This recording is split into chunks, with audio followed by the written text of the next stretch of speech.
Hello and good evening to all of you. This side doctor Fuhar Vyas और आज का जो हमारा टॉपिक है वो ईएनटी का एक नया topic CSOM chronic suppurative otitis media है। बेसिकली जो ये CSOM है ये most most most important topic है हमारे एग्ज़ाम पॉइंट ऑफ व्यू से, जहाँ से 5, 10 या 15 नंबर में डायरेक्ट बड़ा क्वेश्चन काफ़ी बार पूछा गया है।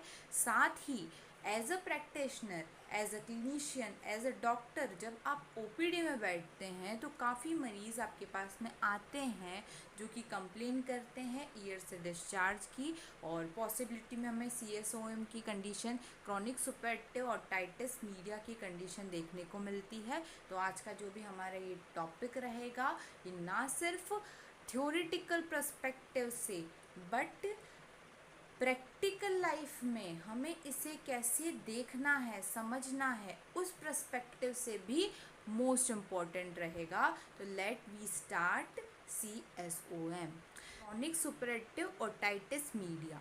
एक ऐसी कंडीशन जिसके अंदर हमें क्रॉनिक इन्फेक्शन देखने को मिल रहा है। इट मीन्स लंबे समय से, काफ़ी समय हो चुका है इन्फेक्शन हुए, ठीक है।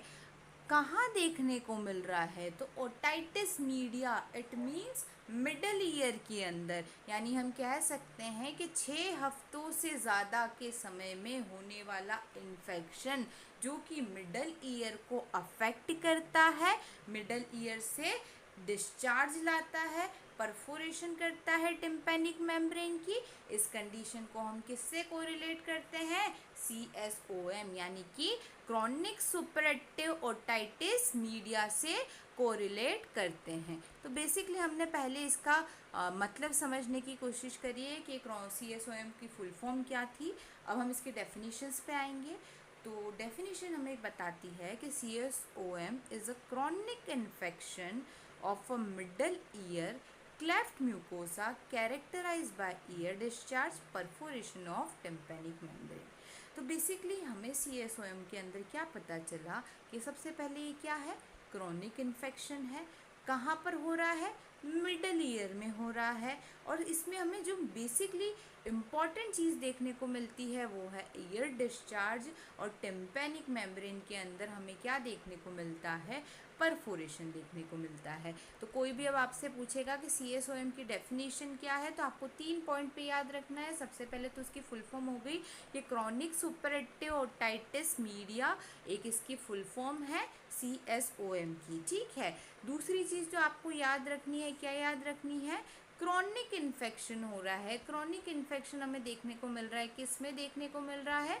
मिडल ईयर में देखने को मिल रहा है। और एज अ रिज़ल्ट कहीं पे भी इन्फेक्शन होगा तो कोई ना कोई तो सिम्टम हमें देखने को मिलेंगे। हमें दो चीज़ देखने को मिली। सबसे पहला ईयर डिस्चार्ज देखने को मिल रहा है, कानों से पस आने की कंप्लेन करेगा पेशेंट। और दूसरी चीज़ हमें देखने को मिल रही है परफोरेशन हो जाना। जब हम देखेंगे, ईयर चेक करेंगे तो हमें टिम्पैनिक मेम्ब्रेन के अंदर क्या देखने को मिलेगा?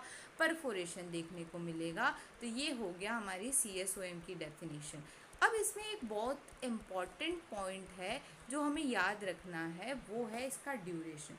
क्योंकि हम जब क्रॉनिक इन्फेक्शन की बात करते हैं तो ये क्रॉनिक इन्फेक्शन 6 हफ्तों से ज़्यादा का समय होता है। और जब हमारे थ्योरेटिकल या बुक्स की बात करते हैं तो 6 हफ्तों से लेकर के 3 महीने तक का समय क्या बोला गया है? अगर इन्फेक्शन रहता है तो वो CSOM की कंडीशन के अंदर काउंट हो रहा है। तो आज का डेफिनेशन देखने के बाद में हमने क्या क्या पॉइंट इसमें कवर करे? सबसे पहले हमने कवर करा कि CSOM के अंदर एक क्रॉनिक इन्फेक्शन है जो हमारे मिडल ईयर को इम्पैक्ट करता है, जिससे उसमें क्या होता है? ईयर से डिस्चार्ज होता है और परफोरेशन हमें देखने को मिलता है। ये इन्फेक्शन 6 हफ्तों से ज़्यादा के समय के लिए होता है, और 6 हफ्तों से लेकर 3 मंथ तक का जो ड्यूरेशन है ये हमारी थ्योरेटिकल बुक्स के अंदर मेंशन्ड है, ठीक है। अब हम बात करेंगे इसकी इटियोलॉजी। जब हम बात करते हैं इटियोलॉजी या फिर कॉजेज़ की, तो इसमें सबसे पहले हम बात करेंगे एज ग्रुप की। एज ग्रुप बच्चा, बूढ़ा, जवान, सभी के एज में, किसी भी एज के अंदर, ऑल एज ग्रुप में है CSOM यानी कि क्रॉनिक सुपरएक्टिव ओटाइटिस मीडिया में किसी भी एज में देखने को मिल सकता है। दूसरी चीज़, जब हम बात करते हैं जेंडर की, both sex are equally affected, male और फीमेल दोनों में पाया जाएगा। मोस्ट इम्पॉर्टेंट हमें एक ही चीज़ याद रखनी है, वो है इसका सोशो इकोनॉमिक स्टेटस। अब बॉस, सोशो इकोनॉमिक स्टेटस इतना इम्पॉर्टेंट क्यों है? क्योंकि जो लो सोशो इकोनॉमिक स्टेटस के लोग होते हैं या अनहाइजेनिक कंडीशन में ज़्यादा रहने वाले लोग होते हैं, उसके अंदर क्या होता है कि हम जानते हैं अनहाइजेनिक कंडीशंस के अंदर क्या है, बैक्टीरिया की ग्रोथ क्या होगी, इंक्रीज़ होगी। अब जब बैक्टीरिया की ग्रोथ ही इंक्रीज़ हो रही है, इन्फेक्शन की प्रोबेबिलिटी भी क्या होगी, इंक्रीज़ हो जाएगी इन्फेक्शन की प्रोबेबिलिटी। अब ये इन्फेक्शन बढ़ने की वजह से क्या देखने को मिलेगा, बेसिकली हमें chronic superactive otitis media CSOM देखने को मिल सकता है। एक और कंडीशन है जिसमें क्या हो रहा है, रेस्पिरेटरी ट्रैक्ट का इन्फेक्शन हो रहा है। अगर पेशेंट कंप्लेन करता है, थोड़े थोड़े टाइम से RTI की कंप्लेन है, रेस्पिरेटरी ट्रैक्ट इन्फेक्शन की कंडीशन है, तो उस केस के अंदर भी हमें क्या देखने को मिल सकता है, आगे जाके CSOM देखने को मिल सकता है। अब नेक्स्ट चीज़ क्या है, जब हमने ऑर्टेल्जिया पढ़ा था वहाँ पर मैंने ये चीज़ बताई थी कि दो टाइप का था ऑर्टेल्जिया, प्राइमरी और सेकेंडरी। तो सेकेंडरी और जो रेफर्ड ऑर्टेल्जिया था उसमें हमने देखा था कि जो ईयर है, ईयर से के थ्रू या फिर ईयर्स के वाया क्या होती है, कुछ कॉमन नर्व्स निकलती है। उन नर्व्स के अंदर क्या होता है, पेन का सेंसेशन होता है, और जिसकी वजह से साइट ऑफ एक्शन कौन बन जाता है, ईयर बन जाता है। सिमिलरली यहाँ पर भी वही बात करी गई है कि अगर किसी भी प्रकार की डिजीज़ नोज़ में है, थ्रोट में है, तो उसकी वजह से क्या देखने को मिलेगा, CSOM देखने को मिलेगा। यानी कि अगर क्रॉनिक टॉन्सिलाइटिस की कंडीशन है, साइनसाइटिस की कंडीशन है, in that cases we see patient is suffering from CSOM यानी क्रॉनिक सुपरएक्टिव ओटाइटिस मीडिया से पेशेंट को डील करना पड़ सकता है, क्योंकि यहाँ पर जो हमारी ग्लोसोफेरेंजियल नर्व है वो कॉमनली ईयर, नोज और थ्रोट तीनों को सप्लाई करती है, और इसी की वजह से क्या होगा, ईयर के अंदर भी इन्फेक्शन इजीली देखने को मिल सकता है। अगली जो सामान्य सी मोस्ट कॉमन कंडीशन है कि अगर आप एक्यूट ओटाइटिस मीडिया AOM को क्योर नहीं करते तो आगे जाके वो किस में कन्वर्ट हो जाएगा, CSOM के अंदर कन्वर्ट हो जाएगा। तो ये 5 पॉइंट हमने आज की इटियोलॉजी के अंदर देखे हैं। अब नेक्स्ट हम बात कर रहे हैं इसके कॉजेटिव ऑर्गेनिज्म की। बैक्टीरिया होते हैं ये दो टाइप के हैं, एरोबिक है भाई और एनएरोबिक है। एरोबिक वाला क्या बोलता है, ऑक्सीजन चाहिए, एनएरोबिक वाला बोलता है ऑक्सीजन नहीं चाहिए। तो यही दो बैक्टीरिया हैं या यही दो ऑर्गेनिज्म हैं वो जो मेनली किसको इम्पेक्ट करते हैं, हमारी बॉडी के अंदर CSOM को इंट्यूबेट करते हैं, लाने का काम करते हैं। ठीक है, तो सबसे पहले हम बात कर रहे हैं एरोबिक ऑर्गेनिज्म की। एरोबिक ऑर्गेनिज्म में बेसिकली कौन आते हैं, तो स्यूडोमोनास, एरोजिनोसा आते हैं, ई कोलाई, प्रोटियोज, स्टेफाइलोकोकस ऑरियंस देखने को मिलेंगे। एनएरोबिक की जब हम बात करते हैं तो बैक्टेरॉइड्स, फ्रेजाइल्स मोस्ट कॉमनली देखने को मिल सकते हैं। इसके अलावा एक और होता है स्ट्रेप्टोकोकस, एनएरोबिक बैक्टीरिया है जो क्या करता है, हमारी बॉडी में CSOM को कॉज करता है। ठीक है, तो यहाँ पे हमने पॉजिटिव ऑर्गेनिज्म देखे। अब जब हम CSOM की टाइप्स की बात करते हैं तो बेसिकली CSOM के दो टाइप हैं, एक हो गया ट्यूबोटेम्पैनिक और एक हो गया एटिकोएंट्रल। जो ये ट्यूबोटेम्पैनिक है ये कैसा होता है, सेफ कहा जाता है, और कैसा कहा जाता है, बिनाइन टाइप का कहा जाता है। और एटिकोएंट्रल को हम मेनली क्या मानते हैं, अनसेफ और डेंजरस टाइप का मानते हैं। अब ये क्यों मान रहे हैं, कारण क्या है, तो बेसिकली इतना समझ लो कि ट्यूबोटेम्पैनिक को हम क्या करते हैं, इजीली क्योर कर सकते हैं। हालांकि एटिकोएंट्रल भी क्या होता है, क्योर तो होता है, लेकिन इसके अंदर मेनली एक चीज़ देखने को मिलती है, वो है इरोडिंग। इरोडिंग बोले तो सडन बोल सकते हो, गलना बोल सकते हो। क्या गलेंगी, तो इसके अंदर हमारे पास होती है 3 बोन मिस, तो उन्हीं तीनों बोनों के अंदर क्या होने लगती है, इरोडिंग होने लगती है। मेलियस, इनकस और स्टेपिस के अंदर इरोडिंग होना, मिस के अंदर इरोडिंग होना इज ए कैरेक्टरिस्टिक्स। और इसके अंदर क्या देखने को मिलेगा, हमें कॉलियोस्टियोमा देखने को मिल सकता है, ग्रेनुलेशन देखने को मिल सकते हैं। और भी काफ़ी चीज़ें हैं जिसकी वजह से एटिकोएंट्रल ज़्यादा डेंजरस देखने को मिलेगा, जिसको हम डिटेल में बाद में देखेंगे। ठीक है, अभी तो हम बात करेंगे हमारा फर्स्ट टाइप ट्यूबोटिम्पैनिक रहे हैं। ट्यूबोटिम्पैनिक CSOM की बात कर रहे हैं, सेफ और बेनाइन टाइप का होता है। तो इसमें जो परफोरेशन होती है, मान लीजिए टिम्पैनिक मेम्ब्रेन है, तो यहाँ सेंटर के अंदर हमें क्या देखने को मिलती है, परफोरेशन देखने को मिलती है। तो हम सबसे पहला पॉइंट बोलेंगे कि सेंट्रल परफोरेशन इसके अंदर हमें विजिबल होगी। सेकेंडरी इसके अंदर कोई खास कॉम्प्लिकेशन हमें देखने को नहीं मिलते हैं, तो उस हिसाब से यहाँ पर हम लिख सकते हैं नो सीरियस टाइप में है या नो कॉम्प्लिकेटेड टाइप है। अब मोस्ट इम्पॉर्टेंट जो हमें याद रखना है और जिस बेसिस पे हम ट्यूबोटिम्पैनिक और एटिकोएंट्रल, सेफ बेनाइन और अनसेफ डेंजरस को डिफ्रेंशिएट करेंगे in practical life and also in a theory, question आ सकता है डिफ्रेंशिएट बिटवीन ट्यूबोटिम्पैनिक CSOM और एटिकोएंट्रल CSOM। तो इन दोनों को जिस मेन बेसिस पर हम डिफ्रेंशिएट कर रहे हैं वो उसका ईयर डिस्चार्ज भी है। तो हम इस ईयर डिस्चार्ज पे फोकस करेंगे। ईयर डिस्चार्ज में क्या सा बताया है, सबसे पहले मरीज़ आएगा, मरीज़ आपको क्या बोलेगा, मरीज़ कहेगा कि मेरे कान से क्या हो रहा है, लगातार या फिर कुछ कुछ टाइम के इंटरवल में डिस्चार्ज हो रहा है, मवाद आ रहा है, पस आ रहा है। वो सफ़ेद हो सकता है, येलो हो सकता है, वो कोई भी कलर भी बताएगा। ठीक है, तो सबसे पहले हमें क्या याद रखना है कि किस टाइप का है, तो कांस्टेंट और इंटरमिटेंट है, यानी कि रेगुलर हो रहा है या थोड़े थोड़े इंटरवल के अंदर क्या हो रहा है, ईयर से डिस्चार्ज हो रहा है। दूसरी चीज़ इसमें क्या देखने को मिलेगी, नॉन ऑफेंसिव है। तीसरा म्यूकोइड है या म्यूकोपुरुलेंट है, इसमें से किसी भी प्रकार की बदबू नहीं आएगी, no foul smell is present. White yellowish हो सकता है। क्यूपियस, क्यूपियस मतलब मात्रा में ज़्यादा। मोस्ट कॉमनली पेशेंट क्या कंप्लेन करता है, जब मैं रात को सोता हूँ तो मेरा तकिया पूरा ही गीला हो जाता है, इतना मवाद आता है, इतना पस आता है। ठीक है, तो क्यूपियस इन नेचर होता है, मतलब क्वांटिटी में बहुत ज़्यादा निकलता है discharge. Increase upper respiratory tract infection, URTI को बढ़ाने का भी काम कर सकता है। तो ये कुछ पॉइंट थे जो ट्यूबोटिम्पैनिक के अंदर हमें। अब नेक्स्ट जो चीज़ है इसके अंदर कि ब्लीडिंग इसके अंदर रेयरली होगी। हम जानते हैं भाई इसका तो कोई ब्लीडिंग का ज़्यादा रोल है नहीं। इसके अंदर मेनली क्या हो रहा है, मिडल ईयर का जो म्यूकोजा है, हालांकि ऐसे क्लियरली विजिबल नहीं होता, लेकिन बहुत रेयरली आएगी। अगर इन्फेक्शन बहुत आगे पहुंच चुका है उस केस में ब्लीडिंग देखने को मिल सकती है, वरना ब्लीडिंग नहीं देखने को मिलेगी। मिडल ईयर में इडिमेंटस और एराइथमेटस होगा। इम्पॉर्टेंट, मोस्ट इम्पॉर्टेंट पार्ट, इसमें मैंने 2 जगह स्टार लगाए हैं ट्यूबोटिम्पैनिक CSOM के अंदर, एक तो इसकी ईयर डिस्चार्ज में और दूसरा है वो है हियरिंग लॉस। हियरिंग लॉस किस टाइप का होता है, इसमें कंडक्टिव टाइप का हियरिंग लॉस देखने को मिलता है।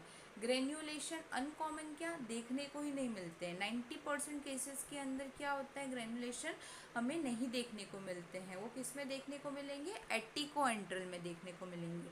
पॉलिप पेल हो जाएगा, कॉलिस्ट्रोमा अब्सेंट है, कॉम्प्लिकेशन वेरी रेयर है, अभी तक तो देखने को नहीं मिले। अगर पॉसिबिलिटी होगी तो बहुत रेयर है कि भाई इसमें कॉम्प्लिकेशन देखने को मिले। इसकी एक पैथोफिजियोलॉजी है। इसकी पैथोफिजियोलॉजी क्या है, तो बेसिकली क्या होता है, जब हमारी बॉडी के अंदर मान लीजिए मिडल ईयर है, मिडल ईयर के अंदर क्या हो गया, मिडल ईयर में किसी भी प्रकार का इन्फेक्शन हो गया, इस इन्फेक्शन की वजह से क्या होने लगा, ईयर से डिस्चार्ज होने लगा। हमने ये चीज़ मान ली, जो कैसा है, वाइटिश है या फिर येलोइश देखने में होता है। ठीक है, फाउल स्मेल नहीं प्रेजेंट है, म्यूकोइड है, कांस्टेंट है, इंटरमीडिएट है, क्यूपियस है। ठीक है, नॉन ऑफेंसिव टाइप का है, ब्लीडिंग हमें नहीं देखने को मिल रही है। ऐसे कुछ पॉइंट्स हैं जो हमें इसमें देखने को मिल रहे हैं। ठीक है, अब ये कि ये इन्फेक्शन या फिर ये जो बैक्टीरिया है ये ग्रोथ करने के बाद में क्या करते हैं, कॉल्यूमनार सीलिएटेड जो सेल्स होती हैं उसमें क्या करने लगते हैं, वहाँ पर अटैच्ड हो जाते हैं और उसको क्या करने लगते हैं, इन्फ्लाम्ड करने लगते हैं। ठीक है, यानी वो कॉल्यूमनार सेल्स को स्वेलिंग आ जाती है कॉल्यूमनार सेल्स के ऊपर, और उस स्वेलिंग की वजह से वहाँ पर क्या बनते हैं, एक पॉलिप बन जाता है। ठीक है, इस पॉलिप की वजह से या इस पॉलिप में से फिर आगे जाकर हमें क्या देखने को मिलेगा कि ईयर डिस्चार्ज होगा। ये इसी पॉलिप से फिर आगे टिम्पैनिक मेम्ब्रेन में परफोरेशन देखने को मिलेगी। ये इसकी आगे की स्टेप है। ठीक है, तो बेसिकली हमने ट्यूबोटिम्पैनिक मेम्ब्रेन की पैथोफिजियोलॉजी भी आज इस लेक्चर में देख ली। अब बात करते हैं हम इसके ट्रीटमेंट पार्ट की। The most important treatment part. Treatment हमें क्या बता रहा है? ट्रीटमेंट में हमें सबसे पहले जो करना है वो है सिरिंजिंग। अब भाई सिरिंजिंग क्या होती है? सिरिंजिंग होती है ऑरल टॉयलेट। ये अब होता क्या है कि कान के अंदर आप क्या डाल रहे हैं? एनएस डाल रहे हैं या कुछ भी ऐसा लिक्विड डाल रहे हैं जिसकी वजह से क्या हो, कान में जितनी भी डिस्चार्ज है, डेब्रीज है, वो कैसे हो जाए? निकल जाए। लेकिन इसमें हमें मोस्ट इम्पॉर्टेंटली क्या याद रखना है कि पानी जो है, water should not be allowed inside the year, यानी पानी कान के अंदर नहीं रह जाए। अगर पानी कान के अंदर रह जाएगा तो हम जानते हैं कि वो क्या करेगा? बैक्टीरिया की ग्रोथ को इंक्रीज करेगा। ठीक है, हो सकता है आगे जाके उसमें फंगस भी देखने को मिल जाए, ऑटोमाइकोसिस भी देखने को मिल जाए। ठीक है, तो उस कंडीशन को बचाने के लिए हमें क्या याद रखना है कि अगर सिरिंजिंग करें, ओरल टॉयलेट क्लीनिंग करें, तो हमें पानी का ध्यान रखना है, अंदर ड्राई वेट करना है, ड्राई मोप करना है। ठीक है, मोस्ट इम्पॉर्टेंटली अभी एक चीज़ है, वो है एंटीबायोटिक। हमने क्या कहा? बैक्टीरिया होते हैं, बैक्टीरिया क्या करते हैं? CSOM करते हैं। तो ये बैक्टीरिया को रोकने का काम कौन करेगी? तो भाई एंटीबायोटिक करेगी। एंटीबायोटिक में कौन से देंगे? एंटीबायोटिक ईयर ड्रॉप्स देंगे, ऑफ्लॉक्सासिन हो गया, नियोमाइसिन हो गया, ये सब हम इस्तेमाल करेंगे। ठीक है, अगली जो चीज़ है वो है कि भाई मैंने एक पॉइंट बोला था कि अपर रेस्पिरेटरी ट्रैक्ट का इन्फेक्शन देखने को मिल सकता है। तो जिसके अंदर बार बार अपर रेस्पिरेटरी ट्रैक्ट का इन्फेक्शन पाया जा रहा है, उस पेशेंट के अंदर हमको मेनली किसको क्योर करना है? उसके अंदर हमें न्यूट्रिशन पे फोकस करना है कि उसकी डाइट को सुधारें, जिसकी वजह से क्या हो जाए? रेस्पिरेटरी ट्रैक्ट इन्फेक्शन क्योर हो जाए। तो ये कुछ पॉइंट थे जिसकी वजह से हमने क्या देखा कि कॉमन ट्रीटमेंट पार्ट देख लिया हमने ट्यूबोटिम्पैनिक का। अब हम बात करेंगे इसके सर्जिकल ट्रीटमेंट के ऊपर। सर्जिकल ट्रीटमेंट में हमें क्या क्या पॉइंट याद रखने हैं? तो सर्जिकल ट्रीटमेंट में सबसे पहले हमें याद रखना है मेरिंगोप्लास्टी। What is मेरिंगोप्लास्टी? हमने बोला कि ये टिम्पैनिक मेम्ब्रेन है। इस टिम्पैनिक मेम्ब्रेन के सेंट्रल पार्ट के अंदर क्या हो गया? परफोरेशन हो गया। तो भाई इस परफोरेशन को बंद करना, इस परफोरेशन को क्लोज़र करना क्या कहलाता है? मेरिंगोप्लास्टिक कहलाता है। तो closure of perforation of pars tensa of tympanic membrane is called a myringoplasty. एक टिम्पेनोप्लास्टी करके टर्मिनोलॉजी होती है कि भाई अगर मेरिंगोप्लास्टी यानी क्लोजर कर रहे हो परफोरेशन का पार्स टेंसा के ऊपर, उसी के साथ में क्या कर रहे हो? ऑसिक्यूलर रिकंस्ट्रक्शन करना क्या कहलाता है? टिम्पेनोप्लास्टी कहलाता है। यानी मेरिंगोप्लास्टी के साथ में ossicular reconstruction is known as tympanoplasty. ये सिर्फ लर्न करने के पर्सपेक्टिव से एग्जाम में हमें इस पे ध्यान देना है कि मेरिंगोप्लास्टी करवाना है, जो परफोरेशन हुआ है उतना हमें भरना है। ठीक है, अगला जो टॉपिक है हमारा वो है एटिकोएंट्रल CSOM। एटिकोएंट्रल CSOM हमें क्या बोलता है? तो सबसे पहले इसमें हमें एक चीज़ याद रखनी है कि उसमें सेंट्रल परफोरेशन देखने को मिल रही थी, लेकिन इसके अंदर हमें क्या देखने को मिल रहा है? इसमें देखने को मिल रहा है कि टिम्पैनिक मेम्ब्रेन के मार्जिन्स में या फिर पोस्टीरियर सुपीरियरली क्या हो रहा है? पोस्टीरियर सुपीरियर रीजन्स के अंदर परफोरेशन देखने को मिल रहा है।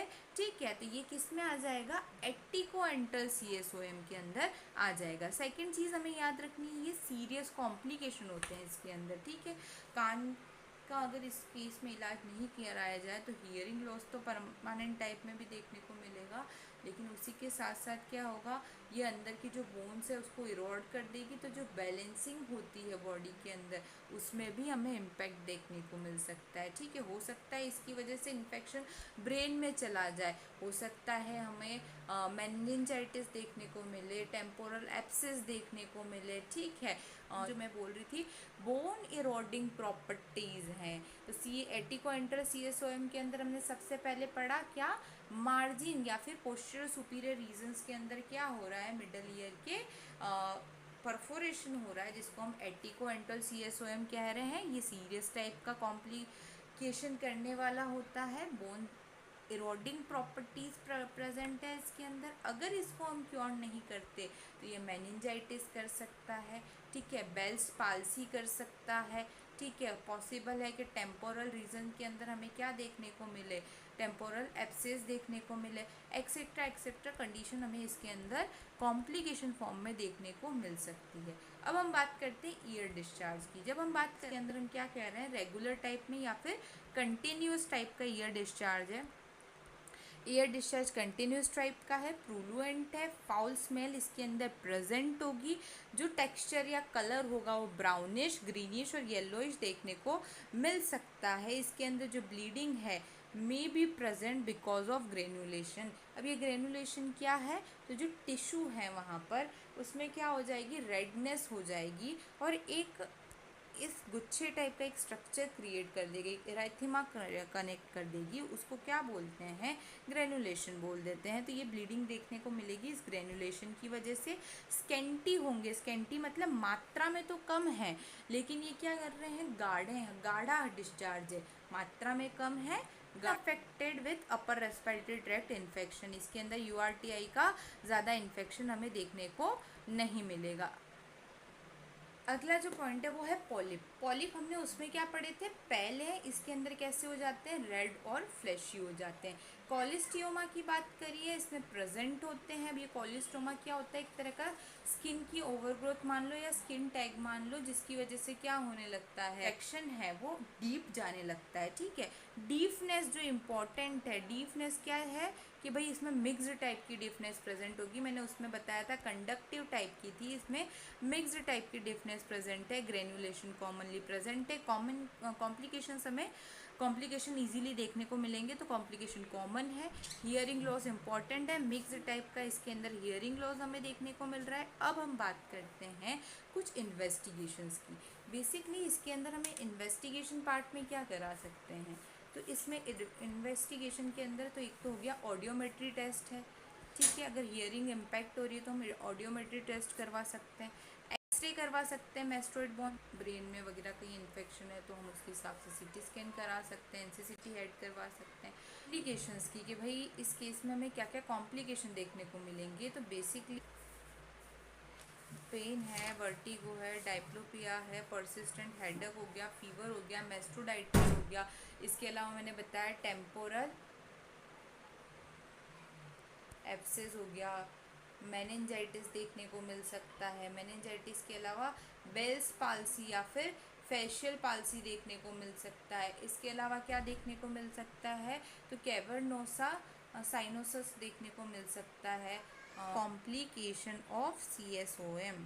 अब हम बात करते हैं ट्रीटमेंट पार्ट की। तो ट्रीटमेंट पार्ट में हम क्या करेंगे, सबसे पहले इसके अंदर क्या देखना है हमें, हम कह रहे थे कॉलिस्टोमा प्रेजेंट है तो इसी कॉलिस्टोमा को हमें क्या करना है, रिमूव करना है। अब ये रिमूव कैसे होगा, तो सर्जरी के थ्रू रिमूव करेंगे, या तो कैनाल वॉल डाउन प्रोसीजर इस्तेमाल करेंगे या कैनाल वॉल अप प्रोसीजर इस्तेमाल करेंगे, ठीक है। ये दो तरीके के ट्रीटमेंट के थ्रू हम क्या करेंगे, CSOM है जिसके अंदर कॉलिस्टोमा है, ठीक है। इस कॉलिस्टोमा को हमें क्या करना है, रिमूव करना है विथ अ सर्जिकल इंटरवेंशन।